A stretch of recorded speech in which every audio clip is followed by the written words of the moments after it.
Hi everyone, welcome back to my channel Poovi's Knowledge Cafe. If you are visiting my channel for the first time, please do like, share and subscribe my channel.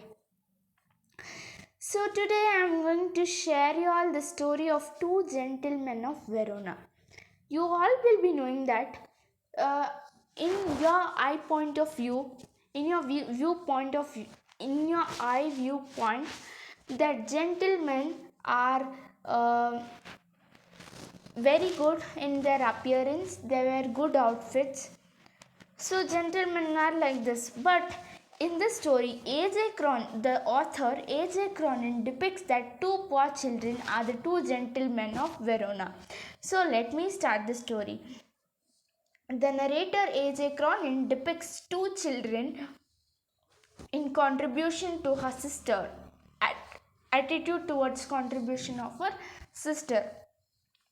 When the narrator and his companion was passing through the outskirts of Verona, the two boys were selling wild strawberries and scarlet berries in the wicker basket. The narrator offered to buy, but his driver, Luigi, shrugged his shoulders in the way of disapproval. However, they got the biggest, largest basket from them, as they were having earnest eyes is innocent eyes. Niccolo was 13 years old and Jacopo was 12 years old. Niccolo was quite serious child and Jacopo was quite enthusiastic boy. Then, the next day, the narrator saw them in the streets of Verona polishing the shoes of the customers.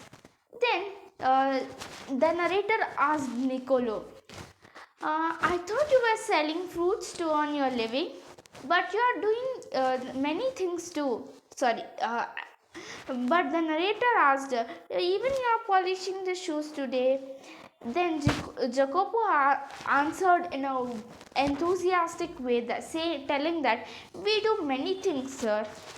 So he mentions those two boys hawks the newspaper, sells the fruits, polish the shoes, run errands, and they do every job all the jobs which are suitable for them. Oh, the narrator was very happy by seeing these two children, because the age of 12 and 13 are the age of enjoyment, the age of childhood, the age of education. But these two children are working hard for some cause. The narrator asked, "You are working so hard, and you are not spending on your clothes as well as on your food." They were wearing untidy clothes and they were having just black bread and figs. That black bread, in the sense it is a roasted bread, and the figs, a dry fruit. Then the narrator asked, "Do you have some plans to move to America?" Then they replied, "No, we have other plans, sir." Then moving on, after even they were helpful for the narrator too when they were in the city of Verona. Like they were bringing them opera tickets, American cigarettes, and they were telling the name of the good restaurant which is famous in pasta, that is ravioli. Then the narrator asked, "I am leaving next week. Do you want me to help in any way, because you were being so helpful for us?" So Niccolo said, just he was a serious person, so he told that we don't want any help. Then Jacopo said, "Sir, could you please take us to Polita, which is 30 kilometers away from here?" Before we were hiring a bicycle and moving from here to Polita. So the narrator was happy, because he wanted to help them in some way. So however, his driver was out of station, and the narrator had already told the driver to take the rest. The narrator himself drive them. So they reached the place. The narrator thought it would be a small hut or a house, but it was a big red roof villa which was very beautiful. Then these two boys just went to the villa. Before going to the villa, they told the narrator that you just have a cafe in you just have some coffee or tea in the cafe nearby. Meanwhile, we'll just come within an hour.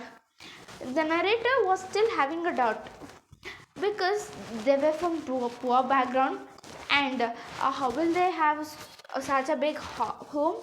They were having a doubt. The narrator was having a doubt. Then the narrator just went inside the villa. A fair lady who was a trained nurse just opened the door. Then the nurse asked, "Whom do you want?" The narrator replied that, "I just bought two boys." Then the nurse called him inside the villa, and then she showed the ward of Lucia, and the narrator saw that they were that Niccolo and Jacopo was chattering with their sister Lucia. Lucia was a fair girl. Even those three members had a similar appearance, and he assumed it to be her sister. Then the nurse was just moving down the steps. Then the narrator called the nurse and asked, "What is the story of these two boys? Because I have been seeing them working hard from morning till night in the 12 in the night." So the nurse just told the story that their father was a widower who was a singer at La Sala, and her sister Lucia was also being trained as a sister.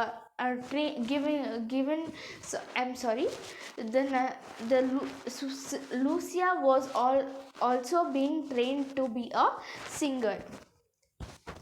So then a sudden attack by Germans was done in the Verona. Germans fought against Verona, and Verona was occupied and German for 3 years. And then these two boys, Niccolo and Jacopo, were being so much helpful in getting freedom for the country. They were passing the messages in the shoes and other things, going from one hill to other hill. They were knowing all about the routes, because they were small children, and the Germans wouldn't think that they are passing the messages. So this was the story. Then after the 1 year, after 3 years completed, they fought against them. They came to the sister, and the sister was not able to move her body in and around. So she was affected by tuberculosis. Then they took her to the hospital. Villa was being converted into a hospital. It was flourished. It was a very beautiful villa. Then Niccolo and Jacopo requested the hospital people to get her sister admitted, and they made sure that every week there is a regular payment of consultation or the maintenance charge of her sister. Maintenance charge of her sister. So they are regularly paying the money, and she told that you as a the narrator already knew how much hard they were working to earn for their sister. The narrator was very happy, and he came out by knowing all these things. By knowing all these things, he came out from the villa and sat in the car. Niccolo and Jacopo also came after chattering with their sister. Jacopo and Niccolo was just relieved, had a self-satisfaction that their sister is getting well, and she's being recovered day by day. So this story tells us that a gentleman, a good appearance and a good outfit can't judge a man. So it tells that don't judge a book by its cover. This story is being a moral value for many people, many youngsters. I would suggest that please don't judge a person by their color, appearance and their outfits. Just judge them by their soul and heart, because everyone can't be the same. everyone are different, everyone have different talents, but everyone should make sure that we should make sure that we shall utilize our talents in exposing us. Life is not just finding ourselves, life is creating ourselves. So we should have a passion of something and bring a change in ourselves. So I thank everyone for watching my video. A day without a laugh is a day wasted. So always keep smiling. Thank you for watching my video. If you found my video informative, please do like, share and subscribe. Thank you.